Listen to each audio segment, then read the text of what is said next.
Meus irmãos, vamos abrir em João, capítulo 4, versículo 23 e 24.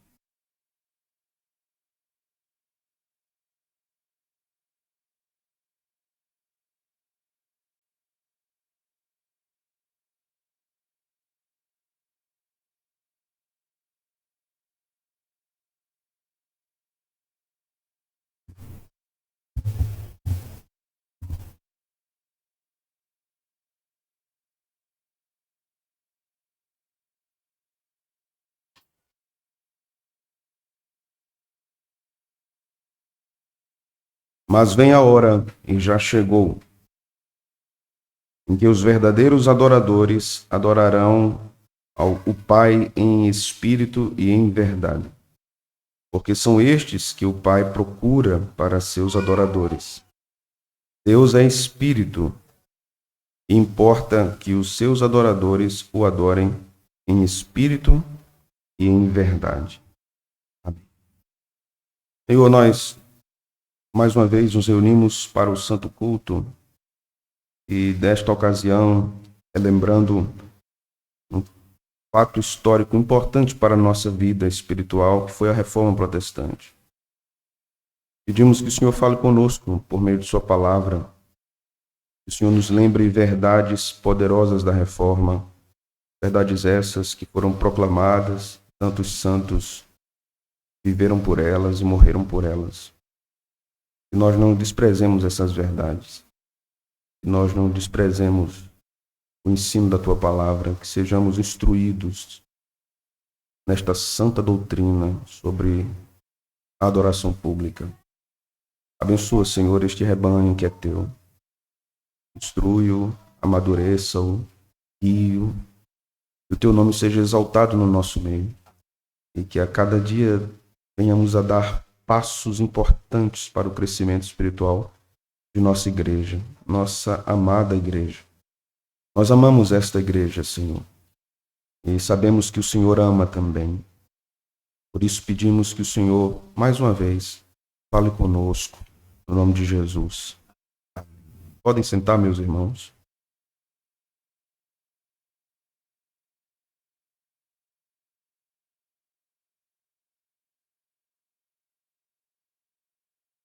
No próximo dia 31 de outubro, nós comemoraremos os 506 anos da Reforma Protestante.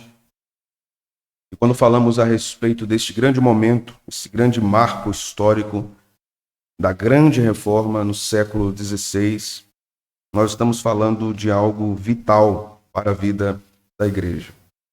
Como nós estamos observando, domingo após domingo, nas últimas semanas, questões importantes a respeito da adoração pública, a respeito do culto, hoje não será diferente, mas propriamente hoje eu quero fazer algumas aplicações e dar algumas explicações aos irmãos sobre o culto reformado.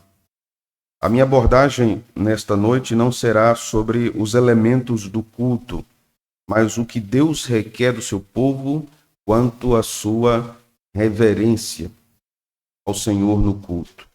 A Bíblia nos fala muito sobre isso e nós precisamos considerar muitas coisas que a Bíblia nos diz. Obviamente, um sermão não é capaz de ensinar tudo o que a Bíblia diz a respeito deste assunto. E é também desafiador. É um desafio para o pregador, é um desafio para a igreja, porque o momento histórico que nós estamos inseridos é caracterizado por cultos espontâneos, por cultos que são marcados pela sua desordem, pela sua desorganização, pela sua falta de reverência, pela sua falta de temor. Eu preciso advertir a esta congregação, a este rebanho que o Senhor me confiou a pastorear, é possível que minha palavra seja muito dura nessa noite. Na verdade, ela será. Mas eu preciso também lembrá-los que não faço isso com prazer, mas com temor, para que a igreja seja advertida nas verdades de Deus. Um pastor não pode dizer que ama a sua igreja se subtrai dela a verdade de Deus. E eu peço ao Senhor que os meus irmãos sempre entendam isso. Em muitas ocasiões subirei neste púlpito com óleo para as feridas das ovelhas de Cristo, mas em outras ocasiões subirei com um cajado para reorientar a igreja, para dirigir a igreja nas verdades de Deus. Então, haverão ocasiões que sairemos sentindo um bálsamo, haverão outras ocasiões que sairemos doloridos do que ouvimos. Seus ouvidos possivelmente serão feridos, mas sua alma será alimentada com a verdade de Deus. Quando nós falamos sobre o culto, nós estamos falando sobre a convocação que Deus faz para o seu povo. Então, devemos nos lembrar que Deus não convida o povo para o culto, Deus convoca o povo para o culto. Deus não pede que o povo vá para a igreja, Deus ordena que o povo se reúna para congregar. Deus não pede favor aos homens e Deus não precisa da nossa adoração. Deus não precisa da sua adoração. Deus não precisa do seu louvor para que ele seja Deus. Mas se você não fizer isso, você está pecando, porque não existe outro digno que possa ser adorado e louvado senão o nosso Deus. Deus não muda em nada se você não o adorar. Deus não muda em nada se você não confessar os seus pecados no momento litúrgico. Deus não muda em nada se você entra aqui, fica em pé, toda a igreja está cantando e você calado, sem adorar a Deus com louvores. Deus não muda em nada. Mas isso faz muito mal à sua alma. Isso faz muito mal à edificação de sua vida. Quando nós lidamos com esse capítulo 4 de João, versículo 23 e 24, nós estamos lidando com um texto clássico a respeito da adoração. Quando nós falamos de adoração, nós estamos falando também de culto. Existe uma diferença básica, importante a respeito do culto. A Bíblia nos fala do culto particular, a Bíblia nos fala do culto familiar. Isso acontecia inicialmente naquela forma tribal, no Antigo Testamento, entre as tribos, entre as famílias.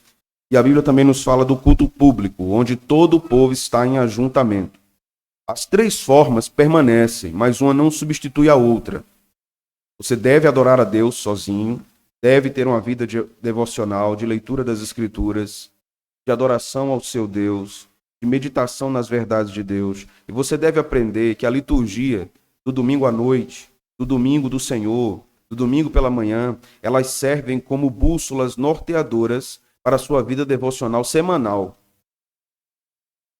Antigamente, acho que ainda tem, nas nossas revistas de escola dominical, tinham leituras devocionais, a fim de guiar os crentes a lerem aqueles textos sagrados, né? Então, como você pode fazer a sua vida devocional? Lendo passagens das Escrituras. Eu recomendo que você faça uma leitura serial das Escrituras, a fim de que você leia toda a palavra de Deus. Você não precisa ficar apressado para terminar em um ano. Não acontece nada se você terminar em um ano, né? Tem crente que tem uma ideia mística, assim, eu preciso terminar em um ano, porque depois que eu terminar em um ano, eu serei um super crente. Não vai acontecer nada. Você pode terminar em 2 anos, 2 anos e meio, 3 anos, contanto que você tenha uma constância na leitura das Sagradas Escrituras. Você deve ter um culto doméstico. Se você é casado, faça isso. Se você é um homem casado, faça isso com seus filhos. Se você é mãe, faça isso também com seus filhos, mesmo quando seu marido não estiver em casa. Este é um ponto que nós pecamos, todos nós pecamos quanto a isso, por conta da nossa correria diária, mas nós devemos nos lembrar sempre de fazê-lo. Quanto ao culto público, os irmãos já têm ouvido muito sobre isso e conhecem bastante sobre isso. E eu não vou tornar a fazer considerações básicas, fundamentais, que os irmãos já conhecem, mas considerações práticas para a nossa vida como igreja e para a nossa prática de adoração pública na casa do Senhor.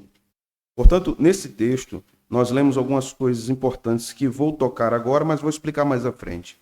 Primeiro, há algumas palavras aqui interessantes, e eu quero começar pontuando elas. A verdade é uma palavra presente nesses 2 versículos, de forma a nos chamar a atenção. Veja aqui no versículo 23, verdadeiros, verdade. No versículo 24, de novo, verdade aparece. Veja que espírito aparece também nos dois textos e adoração aparece nos dois textos. Então nós temos aqui espírito, verdade, adoração. Essas palavras são importantes, devem chamar a nossa atenção. Primeiro que o texto está nos ensinando que a adoração deve ser espiritual. E a adoração verdadeiramente espiritual está baseada em algo. E não é na minha experiência, é na verdade. A espiritualidade cristã, a espiritualidade defendida pelos reformadores, está fundamentada na verdade. Então, a verdadeira espiritualidade não se constrói em cima do que eu sinto. Porque você virá ao culto muitas vezes e cantará, e orará, e lerá a palavra, e não vai sentir nada. Mas a sua vida cristã não está baseada nisso. Não está no que você sente. Daí muitos crentes começam a errar, dizendo, pastor, eu não estou indo porque eu estou indo para o culto, não estou sentindo nada. E quem disse que você tem que sentir toda vez? Quem disse que todas as vezes você vai sentir aquela presença majestosa de Deus tocando você no culto? Nem sempre você vai sentir. O culto não deixará de ser espiritual prestado a Deus se você não sentir nada. Você deve prestar culto a Deus, independente da sua condição emocional. Adorar a Deus não depende de como eu estou emocionalmente. É um ato de adoração. Eu estou chateado, não vou adorar. Eu estou triste, não vou adorar. Meu time perdeu, não vou adorar. Não tem fundamentação nenhuma nas Escrituras. A adoração é um ato de obediência a Deus. É prostrar-se, esse é o sentido da palavra adorar, prostrar-se diante de uma grande autoridade, de um grande rei. E nós devemos nos prostrar diante de Deus. E como nós fazemos isso? Sem reverência.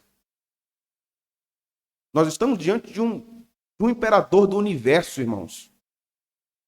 E como nós dizemos que somos zelosos pelo culto, batemos no peito dizendo que somos reformados, que a nossa igreja é reformada, que nós somos calvinistas, mas nós não conseguimos nem chegar na hora no culto. Que reformado é esse? Que reformado é esse? Que ideia de teologia reformada é essa? Que o básico de ser um crente reformado, que é honrar a Deus, no culto santo a Deus, você não consegue fazer. O que adianta você vestir uma camisa do Reforma hoje, ou ler um livro de Calvino, se você não honra a Deus no culto? Se constantemente você erra e peca contra Deus, sabendo que o dia do Senhor é um dia solene e santo, e não consegue corrigir uma coisa básica de chegar na igreja no horário do culto. Como nós somos reformados? Como nós tememos a Deus desse jeito? Como nós afirmamos que nós subscrevemos as verdades da reforma se nós não conseguimos honrar a Deus com o tempo certo de chegar na igreja? Vocês sabem que eu não estou falando aqui de um atraso aleatório. Eu estou falando de uma cultura. De uma cultura. E quem vai mudar isso senão você mesmo? Essa é sua responsabilidade. Este é um ponto que Deus cobra de você.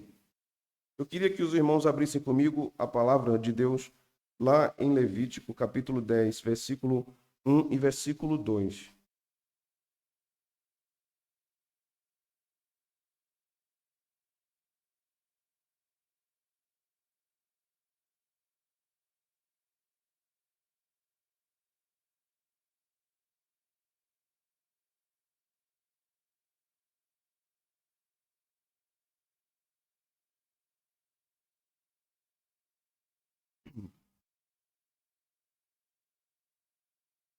Levítico 10, 1 e 2. Nadab e Abiú, filhos de Arão, pegaram cada um seu incensário, nos quais acenderam fogo, acrescentaram incenso e trouxeram fogo profano perante o Senhor, sem que tivessem sido autorizados. Então saiu fogo da presença do Senhor e os consumiu e morreram perante o Senhor. Isto acontece diante de um culto que desonra a Deus. Nadab e Abiú estavam desonrando a Deus no culto, apresentando fogo estranho perante o Senhor. E o Senhor julgou aqueles filhos do pastor. O Senhor matou os filhos do pastor.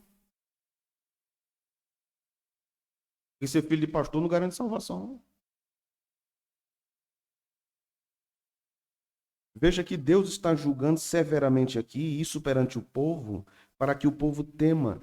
Deus rejeitou aquele fogo estranho. Deus rejeitou aquela manifestação de adoração, pretensa adoração vinda de Nadab e Abiú. Deus não aceita cultos que profanam o seu nome. Deus não aceita cultos que profanam o seu nome. Agora eu me dirijo a você, que é daqui dessa igreja, que é pastoreado aqui, que congrega aqui. Você tem coragem de ir para um culto que profana o nome do Senhor? Que desonra o nome do Senhor? Observe que o nome de Deus é dignificado também na forma que nós adoramos a Deus, na forma que nós lidamos com os elementos do culto. O culto a Deus deve ser cheio da palavra e da obediência ao Senhor. Se um culto rejeita os ensinos da palavra, é fogo estranho no altar. Se Deus rejeita, eu tenho que rejeitar, meus irmãos. Se Deus rejeita, eu tenho que rejeitar e não tem negociação. Não tem negociação. Alguns de vocês vieram de igrejas não saudáveis. Alguns de vocês vieram de igrejas que tinham um culto absurdamente escandaloso. Verdadeira profanação a Deus. Alguns de vocês vieram de lugares que os homens eram exaltados em vez de Deus. Que as chaves da vitória eram distribuídas em vez de glorificar-se o nome do Senhor. Alguns de vocês vieram de igrejas que não tinham a pregação da palavra de Deus, a abertura das Escrituras e a explicação dessas Escrituras. Aquilo era fogo estranho no altar. Deus salvou você 2 vezes. Deus salvou você dos seus pecados, salvou da profanação do seu nome. Quando esse texto aparece em Levítico, nós devemos aprender que no culto nós devemos ter santo zelo. Santo zelo. Devemos aprender que os ministros devem ter santo zelo, e posso dizer que, com base nesse texto de Levítico, que os ministros são guardiões da fidelidade a Deus no culto. Se os ministros não guardam isso, o povo vai ser levado para o erro. Não precisa o ministro levar o povo para o erro. Basta ele deixar. Que o povo já vai só. E só já é característico. Basta olhar a história de Israel. Os ministros são guardiões que têm empunhado a espada, dizendo ao povo: não, não façam isso. Esses dias eu estava lendo o último sermão pregado por Jonathan Edwards na sua igreja, primeira igreja congregacional que ele pastoreava em sua cidade. Ele havia sucedido seu avô. E depois de 23 anos, exatamente no mês que ele tinha comemorado 23 anos de ministério, a igreja estava exigindo que a mesa da ceia fosse aberta para todas as pessoas, batizadas ou não, ímpias ou crentes. E essa era uma prática do seu avô. E foi um grande avivalista. Mas Edwards corrigiu esse ensino. Ele disse: não vamos fazer isso. Não vamos retroagir.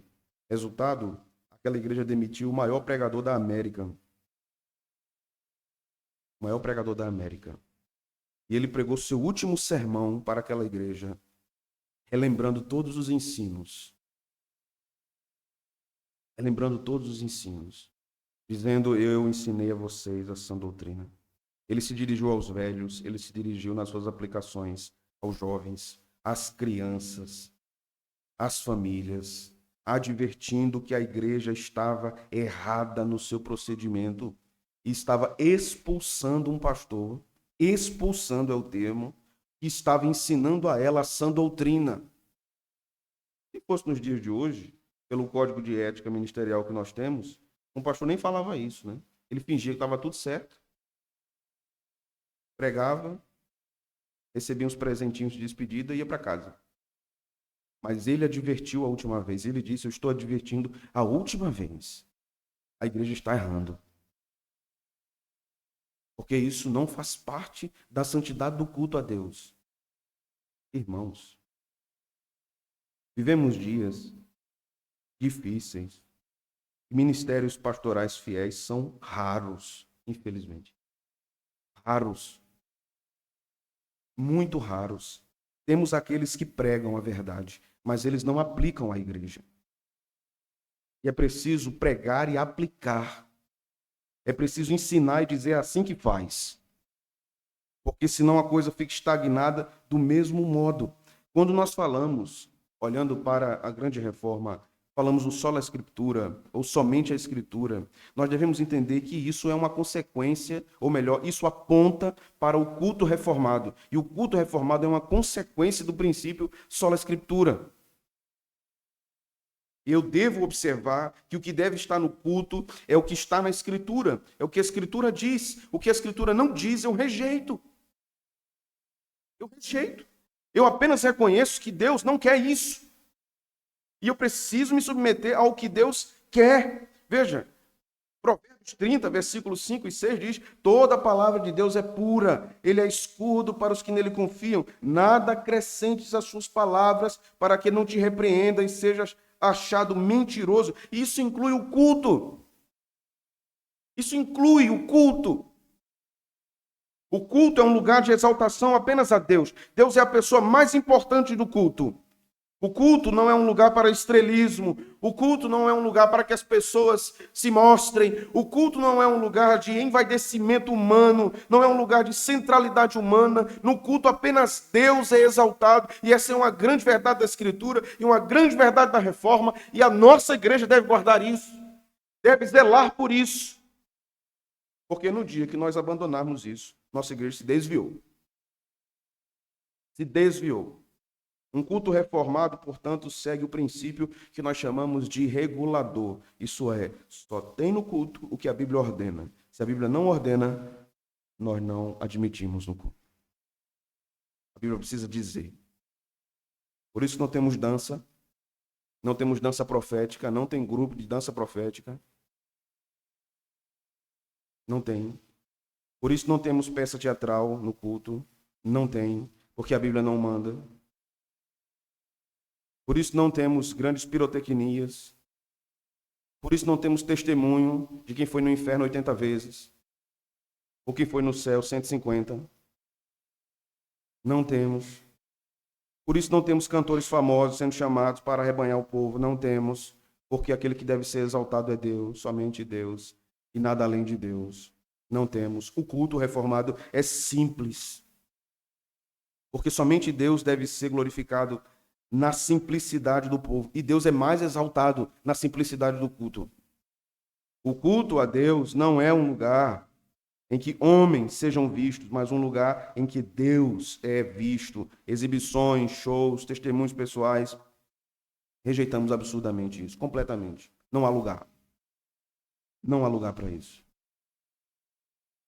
Quando nós lidamos com isso, irmãos, depois, posteriormente, temos que seguir para o segundo ponto, que o culto a Deus é alegre. Mas quando nós falamos de alegria no culto reformado, nós não estamos falando de irreverência. Não estamos falando de irreverência. A Escritura nos diz em Mateus 21, 12 e 13: tendo Jesus entrado no templo, expulsou todos os que ali vendiam e compravam. Também derribou as mesas dos cambistas e as cadeiras dos que vendiam pombas, e disse-lhes: está escrito, a minha casa será chamada casa de oração. Vós, porém, a transformais em covil de ladrões.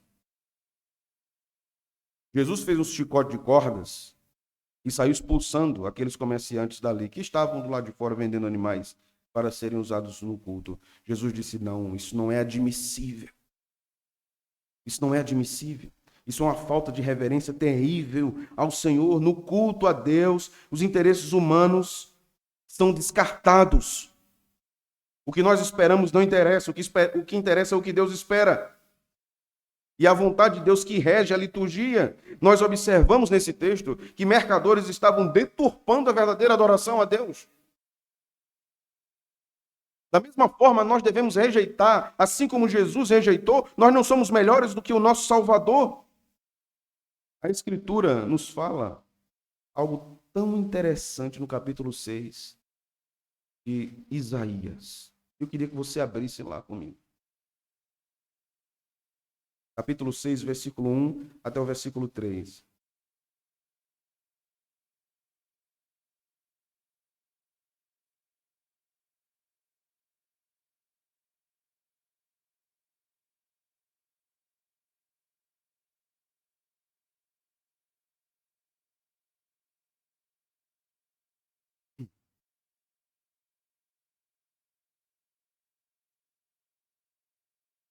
No ano da morte do rei Uzias, eu vi o Senhor assentado sobre um alto e sublime trono, e as abas de suas vestes enchiam o templo.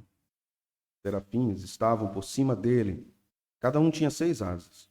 Com 2 cobria o rosto, com 2 cobria os seus pés, e com 2 voava. E clamavam uns aos outros, dizendo: Santo, Santo, Santo é o Senhor dos exércitos, toda a terra está cheia da sua glória. Percebe que os anjos, seres santos, sem pecado, serafins santos, sem pecado, cobriam seus rostos diante da majestade do Altíssimo. Perceba a reverência desses homens. Homens não anjos, né? A reverência desses ministros de Deus. Perceba que eles estão aqui diante de Deus, do Deus majestoso, adorando ao Senhor, louvando ao Senhor e com muita reverência com seus rostos cobertos perante a face de Deus. Vamos a algumas aplicações. E o povo de Deus? A palavra de Deus está sendo lida, o povo está olhando o celular na hora do culto. O culto começa e a igreja está orando. O crente entra falando com todo mundo. Senhor, Pai do Senhor, tudo bom? Tudo bom? Benção. Não, meu irmão. O povo está orando, fique na porta esperando o povo terminar de orar. O povo está falando com Deus. Chegou atrasado, o povo está lendo a Bíblia, fique na porta esperando terminar de ler. Deus está falando com o povo. E você não tinha chegado ainda. Os irmãos compreendem isso? Então, esperem. Terminou. Você entra. Discretamente. Ninguém precisa lhe ver. Ele não é mais importante que Yahvé. Yahvé é o mais importante no culto. Yahvé é mais importante no culto. O povo de Deus está orando. Não aproveite a oração para sair sem ninguém ver. Todo mundo está orando, vou agora. Yahvé está lhe vendo. E eu vou sair quando todo mundo estiver cantando, né? É melhor. Enganar o povo de Deus. Todo mundo está orando você agora para ninguém me ver. Seja reverente. Reverente. Tem criança na igreja que tem sede de 3 camelos. Meu amigo, minha irmã, traga uma garrafa de 2 litros com canudo para o seu menino, sua menina. Tá com sede? Toma, meu filho, bota lá o canudo na boca dele. Beba. Agora beba. Tem criança que vai no banheiro 80 vezes no culto. 10, 5, e eu conto, viu? E os pais não estão vendo, não? Isso não? Criança pode ir no banheiro, não, pastor? Pode, claro que pode. Mas muitas vezes, principalmente as maiores, só é para sair do culto. Somente para sair do culto. Somente para dar um tempinho no bebedouro. Jovens também. Adolescentes também. Sejam reverentes à palavra de Deus. Eu quero me dirigir aos jovens. Não venham para a igreja para ficar conversando no culto. Você vem para a igreja para conversar no culto? Para brincar? Para ficar trocando figurinha com o outro na hora do culto? Para ficar olhando celular na hora do culto? Você vem para o culto para adorar, reverencia a Deus. Tenha temor, porque o santo está aqui. Há um hino nosso que diz: Deus está no templo. Deus está no templo. Tenha reverência. Você não vai entrar numa audiência diante de um juiz e vai ficar bagunçando. Não pode fazer isso. Mas diante de Deus você faz. Porque você entende que Ele é o seu pai. Porque você entende. Na verdade, tem muitos que pensam que Deus é aquele paizão, né, que está tudo certo e eu vou viver de um lado o resto da minha vida. E Deus não está nem aí, porque a graça me basta. A graça de Deus é que lhe sustenta. Mas Paulo diz o seguinte: consideremos a bondade e a severidade de Deus. Seja reverente. Precisamos considerar nossa reverência no culto, meus irmãos. Precisamos considerar. Precisamos considerar que nós não podemos chegar constantemente atrasados. O culto começa às 18 horas. Então, 17h50 eu tenho que estar na igreja. Precisamos considerar que a gente precisa organizar os nossos horários, organizar a nossa família. Precisamos considerar que este dia é um dia santo.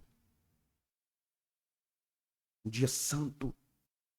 E eu não posso lidar com ele levianamente. Eu não posso. Isso é loucura. Lidar levianamente com o dia do Senhor é loucura.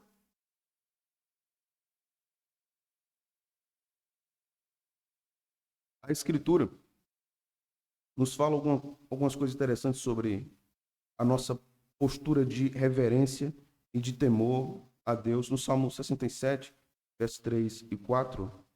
Abra comigo, por favor. O texto vai nos dizer algo importante para todos os povos. É um salmo missionário, não é? Mas que tem uma aplicação direta para o culto.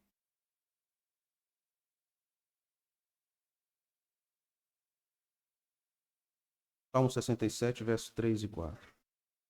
Louvem-te os povos, ó Deus. Louvem-te os povos todos. Alegrem-se e exultem as gentes, pois julgas os povos com equidade e guias na terra as nações. Veja, o povo deve louvar, todas as nações devem louvar a Deus e devem alegrar-se em Deus. Este é um princípio que também dirige-se ao culto. Eu devo louvar a Deus e me alegrar em Deus. Então, na hora de cantar, você tem que cantar. Tem que dizer aos seus filhos para cantar, ele também cante. Mas não quero não, mas cante. Porque é hora de cantar. Ele tem que ficar emburrado com a cara fechada na hora do louvor.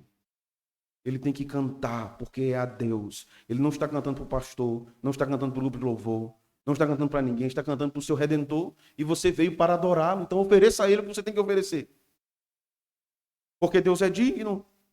E é mandamento do Senhor para nós nos alegrarmos diante dele na santa adoração.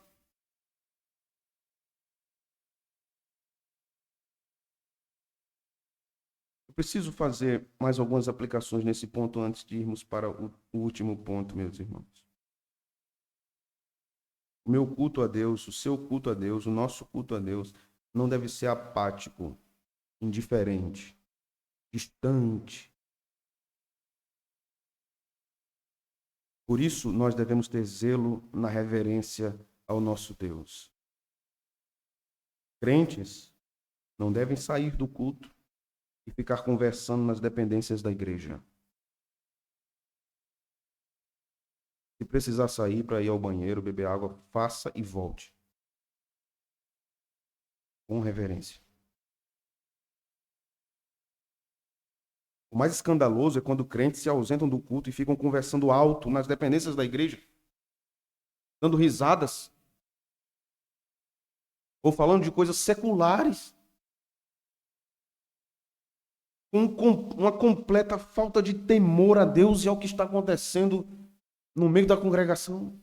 Eles estão completamente separados do momento de adoração da igreja. As suas mentes estão presas nas coisas deste mundo.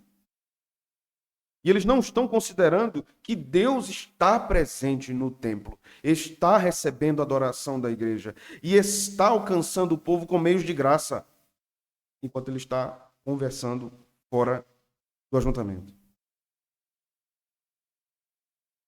Crentes não devem conversar no culto. Se o irmão quer conversar, meu irmão, é o seguinte: no final a gente fala, vamos adorar a Deus. É claro que alguém pode vir dar um aviso a você, não é? Mas culto não é momento de conversar. E sentar lá atrás para conversar é um pecado maior. Vou ficar lá no último banco, no penúltimo banco, porque eu quero conversar. E ninguém me vê? Deus vê. Deus vê. Não faça isso. Tenha temor ao Senhor. Respeite o culto. É interessante muitas vezes quando nós vemos a falta de temor de muitas pessoas que vêm ao culto, isso se manifesta em coisas tão pequenas, né? A zeladora da igreja vai limpar os bancos da igreja, tem chiclete colado no banco.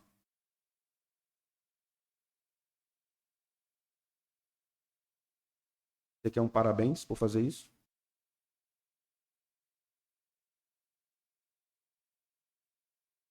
Isso não existe. Não existe. Entrou no templo, chegou na igreja, leva logo os meninos no banheiro. Quer beber água? Vamos logo. Quer no banheiro? Vá logo. Não tem chicletinho no culto, não tem comidinha no culto, não tem biscoitinho no culto. Quando terminar, você come. Aconteceu alguma coisa aconteceu, não deu para a criança comer, ela está com fome. Você vai lá para trás e dá comida à criança. E aí você volta. Amém, meus irmãos? Precisamos aprender. Precisamos aprender. Vamos para o último ponto. O culto reformado é espiritual. Isso quer dizer que a presença do Espírito Santo é real. Em primeiro lugar, o Espírito Santo está presente ali. Isso não é uma verdade pentecostal, irmãos. Isso é uma verdade bíblica. O Espírito Santo está presente com o povo. O Espírito Santo está guiando a adoração, na verdade. Isso é maravilhoso. Porque nós não adoramos por nossa própria força e iniciativa. Se nós adoramos, é porque o Espírito está nos levando a adorar. É porque ele está nos conduzindo a adorar. Por isso, em primeira instância, o culto é espiritual por causa do Espírito Santo. E a presença de Deus é uma referência para que um culto seja um culto. Porque se Deus não estiver ali, não é culto. Não é culto. O culto é bíblico quando ele zela pelos elementos que Deus instituiu: pregação da palavra, louvores a Deus, oração, leitura das escrituras, ministração dos sacramentos, contribuições. São os elementos. Este é um culto bíblico. Não precisamos de mais nada além disso. Não precisamos de mais nada. Não precisamos de vídeos, não precisamos de eventos dentro do culto, eventos estranhos aos elementos de culto. Não precisamos de mais nada. Tudo isso pode acontecer depois. Pode acontecer depois. Eu me lembro que eu fui pregar numa igreja, eu disse isso a vocês já, e passaram um vídeo lá de Drauzio Varela, porque tinha um momento de saúde dentro do culto. Momento de saúde. Doutor Drauzio Varela. E a igreja ficava lá. O engraçado é que o povo assistindo, e daqui a pouco eu ouvi, né? Glória a Deus. Glória a Deus. Aleluia, Jesus. Meu Deus. Não, isso não cabe no culto, isso é absurdo. É até hilário. Mas há muitas igrejas com isso. Muitas igrejas com isso. Culto ao Senhor, é entrada de bandeira. Não tem entrada de bandeira no culto não, irmãos. Entrada de bandeira. E e o pastor vai na frente com a bandeira, a luvinha branca, com a bandeira de Israel, assim, balançando. Não tem entrada de bandeira em culto ao Senhor. Não tem, não tem. Sinto muito, não tem. Não tem entrada de bandeira. Não tem nada disso. Em cultos supostamente reformados, quando o pastor entra, na porta o povo se levanta.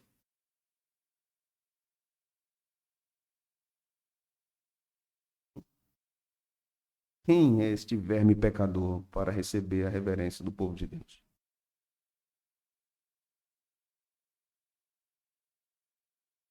Somente Deus. Somente Deus é digno. Ministros devem ser respeitados, devem ser honrados, mas nunca reverenciados e adorados. Nunca. Nunca idolatrados. Eles são homens pecadores.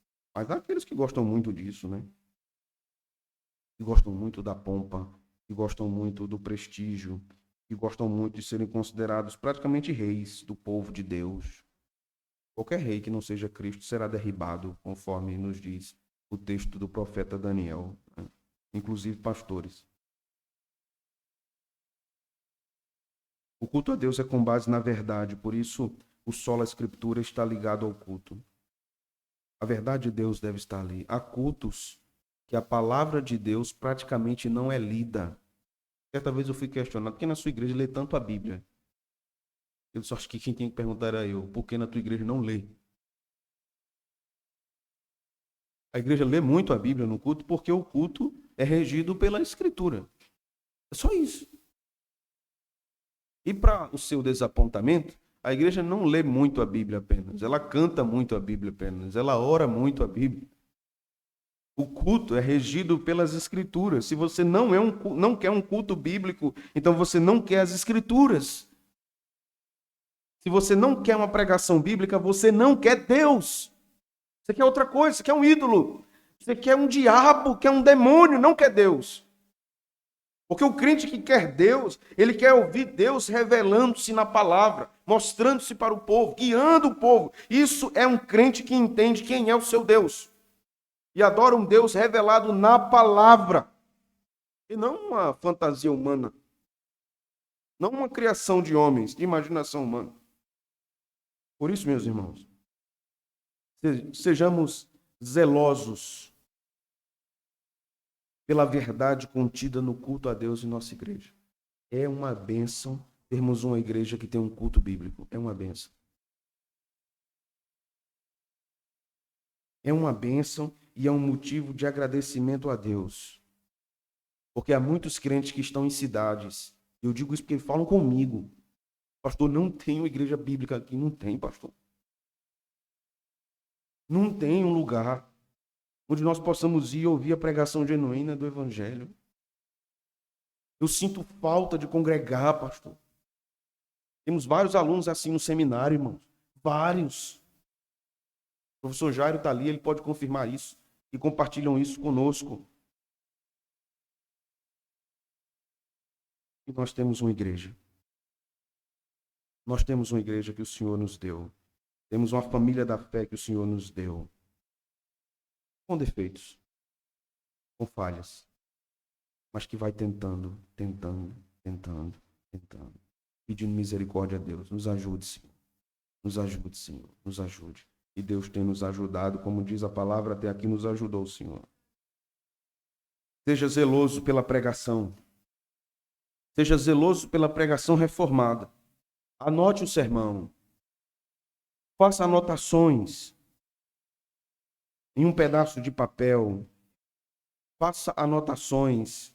Se na sua Bíblia atrás tem um espaço para anotações, não recomendo que você faça anotações no celular, porque isso pode roubar sua atenção na hora do culto.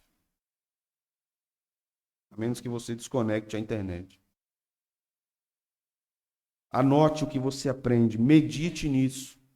Passe dias pensando no que você ouviu no sermão. Converse com seu cônjuge, com seus filhos, a respeito do que ele ouviu no sermão, do que ele aprendeu no sermão. Porque você vai estar instruindo também a criança a aprender a ouvir sermões. Não apenas o pastor precisa aprender a pregar, a igreja precisa aprender a ouvir. Precisa aprender a ouvir. Se eu perguntasse a você hoje, qual foi o primeiro ponto do meu sermão? Você saberia? Todos os pontos eu falei. Você saberia qual foi o primeiro, o segundo e agora o terceiro? Você pode fazer essa anotação mental, mas você pode fazer também essa anotação escrita. Medite nisso. Nós temos o recurso hoje dos sermões gravados, então você pode novamente escutar, ouvir, anotar tudo aquilo. Se você não quer perder a atenção na hora do sermão, anotando, então você pode assistir novamente e fazer essas anotações e passar toda a semana meditando nisso. Ame ao Senhor com todo o seu entendimento. Isso é uma expressão de amor ao Senhor com seu entendimento. Ame a Deus com todas as suas forças. Não seja relapso. Deus está falando com você. Você não sabe quando você vai precisar o que Deus está falando com você hoje. Você não sabe. Às vezes a gente fica desesperado para que Deus fale conosco, né? Pedindo, o Senhor, fale comigo, eu preciso de uma orientação. Mas a maioria das vezes Deus já deu anteriormente. E a gente não estava atento. A gente não ouviu. A gente estava disperso, pensando em outras coisas, achando que aquilo não era necessário para o momento. Você nunca sabe. Você nunca sabe quando vai chegar o dia mau. Você nunca sabe. Mas Deus nunca vai deixar você chegar no dia mau sem suporte de sua graça. Nunca vai deixar. Ele sempre vai lhe dar orientação. E Deus usa o culto para isso, irmãos. Vamos encerrar lendo o Salmo 84.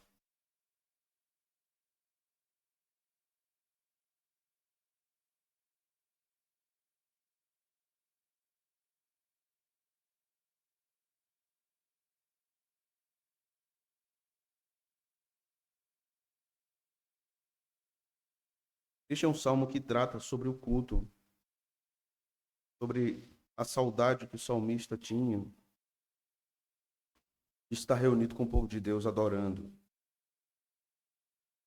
Nós vamos ler, eu vou ler esse salmo, você vai ler em silêncio. E eu vou ler este salmo como uma oração nossa. Nós iremos orar esse salmo. E meditar, ao mesmo tempo que estamos lendo, meditar nestas palavras que o salmista está dizendo a Deus, aqui em relação ao culto. Irmãos, nós não devemos idolatrar o culto. Não devemos idolatrar o culto.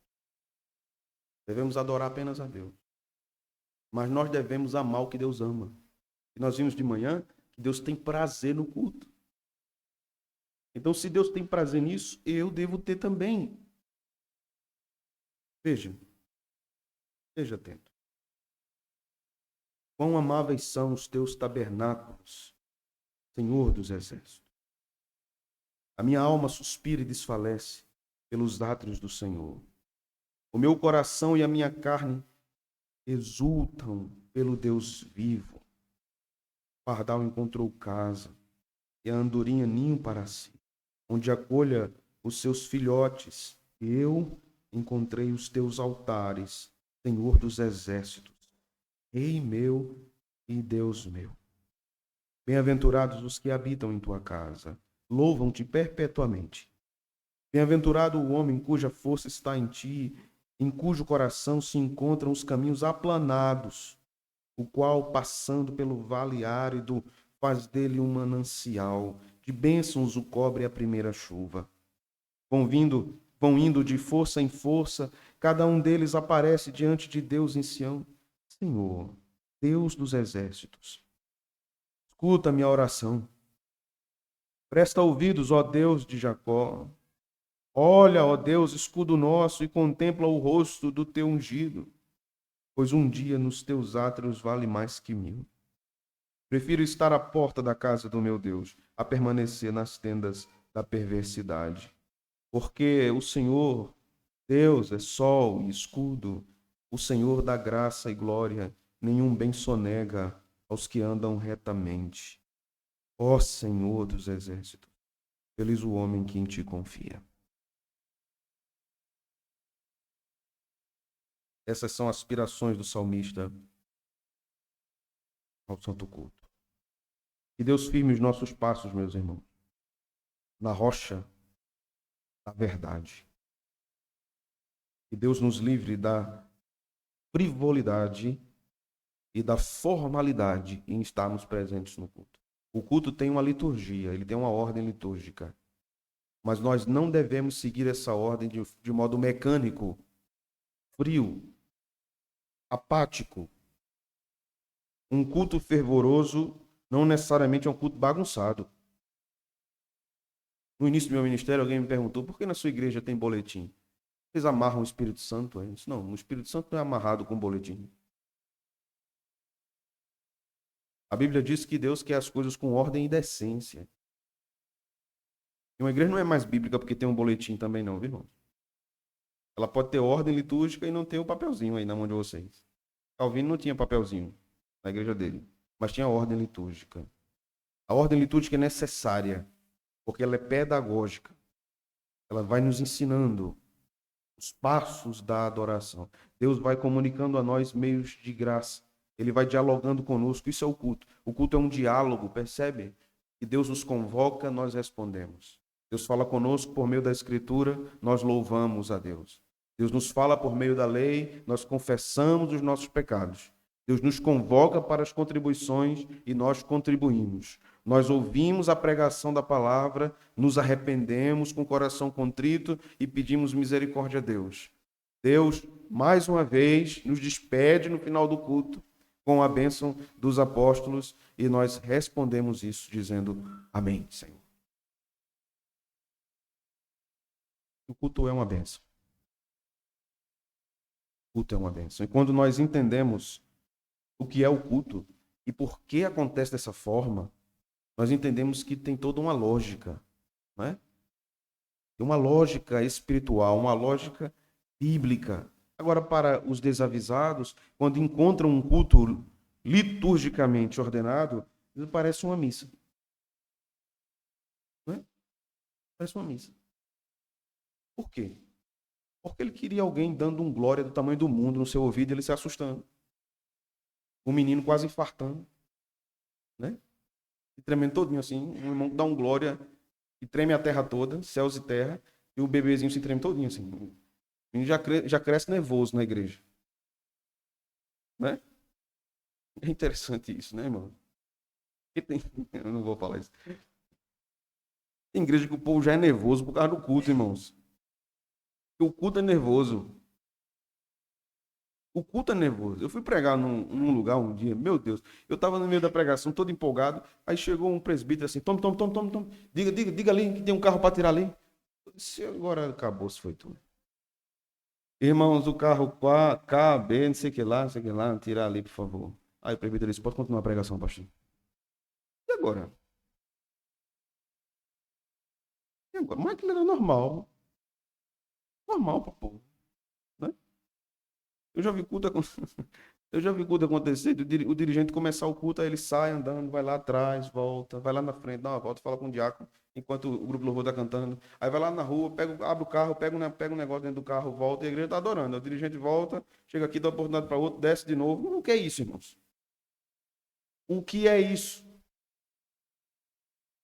O que é isso? Certa vez eu fui para um culto, uma cerimônia, uma solenidade de ordenação do ministro do Evangelho. O ministro. O cabo que ia ser ordenado saía andando por todo canto, aperreado, suando. Eu disse, varão, vem cá. Tu vai ser ordenado hoje no culto, meu irmão. Fica quieto. Fica quieto. Tem diácono aqui na igreja? Tem, pastor. Então, deixa o diácono trabalhar, meu irmão. Eu sou dinâmico assim. Né? Não, mas isso não é dinâmica não, meu irmão. É loucura. Fica aqui, quieto. O pior não foi ele, o pior foi o pregador que ele chamou. Antes de ele chamar o pregador, ele disse, irmãos, temos 4 pregadores hoje. Porque a gente vai fatiar o bolo, né? A gente vai partir o bolo aqui. Cada pregador vai ser uma fatia de bolo. Eu disse, eu nunca vi um negócio desse na minha vida. Eu nunca vi um culto ter 4 pregadores. E aí foi o primeiro. E o primeiro começou a pregar pro cabo que ia ser ordenado, né? Ele disse, você, meu irmão, você é um diamante diante de Deus. É um diamante, você é uma joia. Então tome um diamante negro. Tome para você. Um diamante negro. Eu sei que hoje você está vivendo um sonho. É um sonho que está sendo realizado. Tome um sonho de valsa. Eu sei que esse momento é precioso, mais precioso que o ouro. Então tome um ouro branco. E se os irmãos gostaram da mensagem, os irmãos querem bis, né? Tome um bis.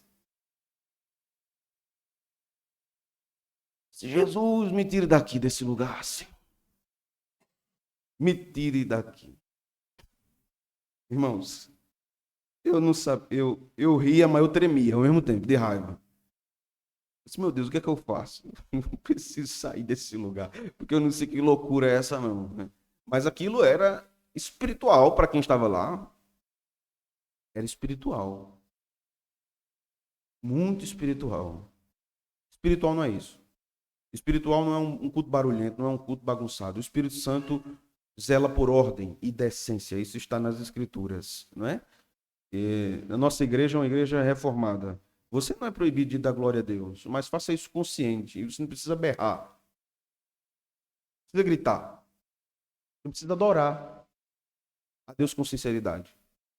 Você pode dar aleluia com consciência do que você está falando, do que você está fazendo, não é?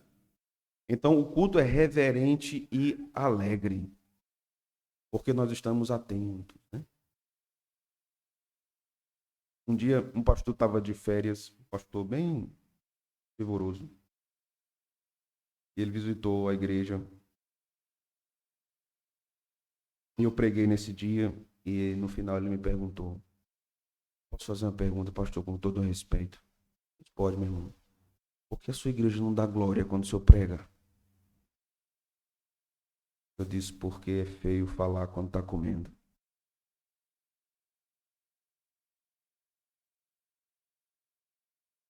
As ovelhas estão com a boca cheia, meu irmão. Elas estão mastigando a palavra. Isso é o que glorifica a Deus. Isso é o que glorifica a Deus. Amém, irmãos? Vamos orar? Feche seus olhos.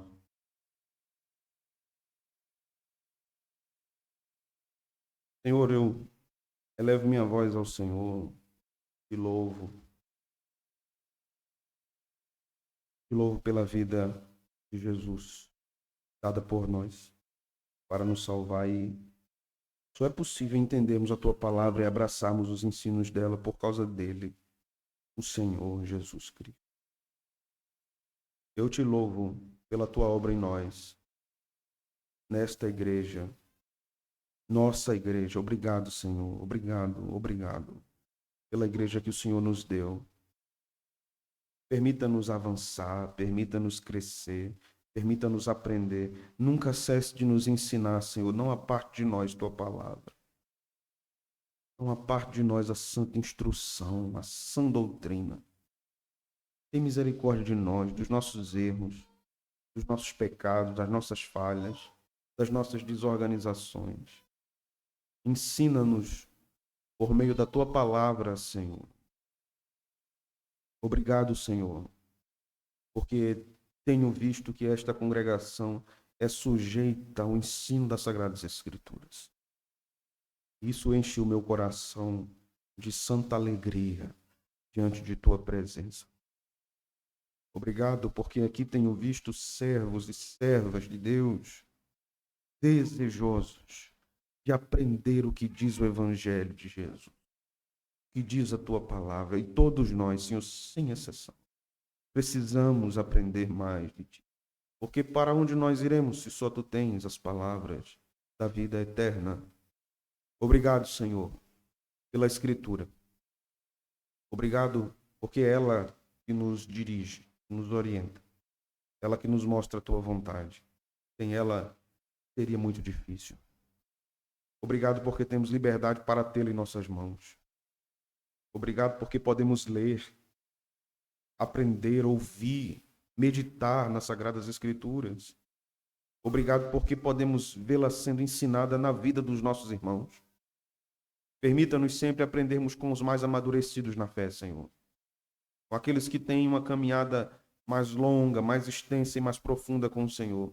Que os nossos olhos observem esses irmãos e tenhamos eles como exemplo de resiliência, de paciência, de temor, de fé, de amor ao Senhor e à sua igreja. Obrigado porque temos tantos exemplos nesta igreja, de irmãos que te servem há tantos anos, de modo exemplar no nosso meio. E nós aprendemos com a vida deles, porque a vida deles para nós é uma mensagem viva e poderosa do Evangelho. Obrigado, Senhor. Essa é a nossa petição. Oramos também. Eu oro também a Ti. Por nossas crianças, Senhor. Que eles sejam ensinados nos santos caminhos do Senhor. Que eles amem o culto. Que eles amem a palavra. Que eles amem estar na Tua presença com o Teu povo. Desvia os seus olhos, Senhor, das coisas deste mundo. Desvia seu coração, Senhor, das coisas deste mundo. Que eles sejam tomados cativos pelo Senhor. Sejam salvos pelo Senhor. Sejam santificados pelo Senhor. Ó Senhor, ajude, abençoe todos aqueles de nossa igreja que trabalham ensinando a estas crianças. Abençoe seus pais, dê graça a eles, fome e sede de justiça também, para que eles instruam seus filhos nos santos caminhos do Evangelho. Abençoe os adolescentes e jovens de nossa igreja, Senhor. Que eles desejem o Senhor. Livra-os do seu coração.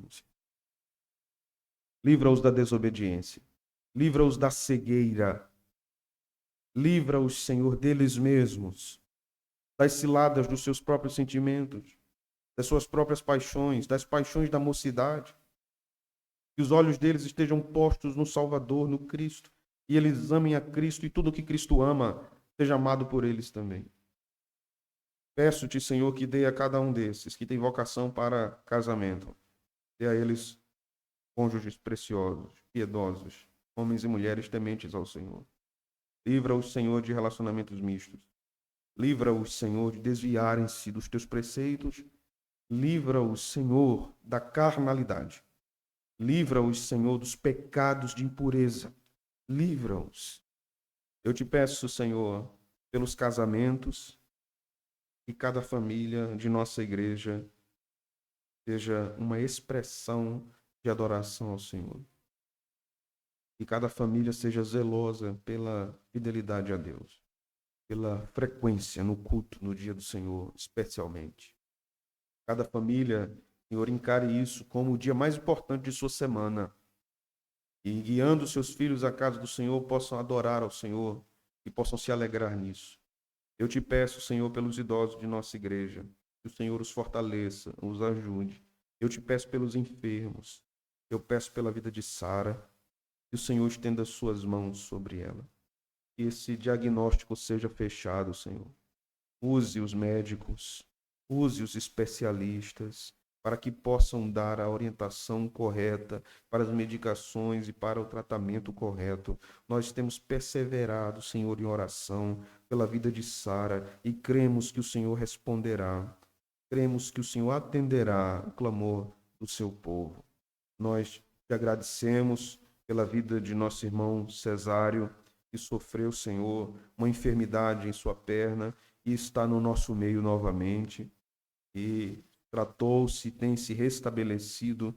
Que bom tê-lo conosco e que bom sabermos mais uma vez que o Senhor tem escutado as nossas orações. Louvado seja o teu nome. Nós te louvamos também pela vida, Senhor, da neta de nossa irmã Marlene. Que o Senhor manifeste sempre bondade àquela criança. Obrigado, Senhor, pela cirurgia. Obrigado pela recuperação. Que o Senhor fortaleça também tua serva, sua saúde. Nós te pedimos isso no nome de Jesus. Amém. Amém. Meus irmãos, vamos afirmar a nossa fé, vamos ficar de pé.